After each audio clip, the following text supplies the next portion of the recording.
হাইরে গরিব মেষের কপাল, কপালের কথা আর কি কমো।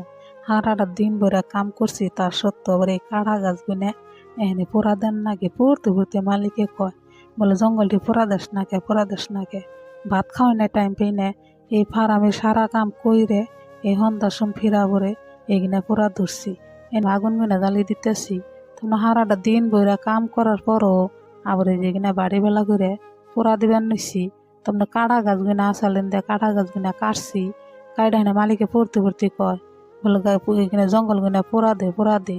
এনে সারা দিন কাম করার পরও একটু বহিনের টাইম পাই নাই, তাদের ফিরা পরে যে সন্ধ্যা সম করে এখানে জঙ্গল গুনা পোড়া দিবার নিছি। পোড়া দিবার গেলে হেরম রাগ উঠে, কাড়া গাছ গুনা ধরানো যায় না, হাত মাত ছইলা মিলা জায়গা।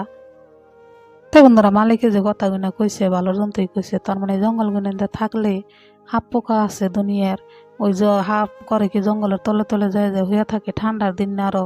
আর আমরা রাত করে করে আপ ডাউন করি, সেরকম আইতাছি ঘরে আবার গেতাছি একলা একলাই। সেই জন্য মালিকে আঙ্গ ভালো কথাই কইছে, বলে জঙ্গল মঙ্গল কিনে পোড়া দিয়ে সাফা করে হাল্লা কুমসুম হাফটাবে কামড় দিব, তারপরে আমাকে দোষ হবো। এবার আমি জঙ্গল কিনা হারাড়ি করে যে পোড়া দিবার নিছি। আর পোড়া দেওয়াটা ভালো, আবরা জবরা থাকলে ভাল লাগে না, নিজেরও খারাপ লাগে। এই জন্য পোড়া টোড়া দিয়ে সাফা করে রাখতেছি। এনে যে পোড়া শেষ হয়ে গেছে গা, এখানে যেখানে টাইনা আবরে ফেরা বাড়াই না আগুনের মধ্যে দিবার নিছি।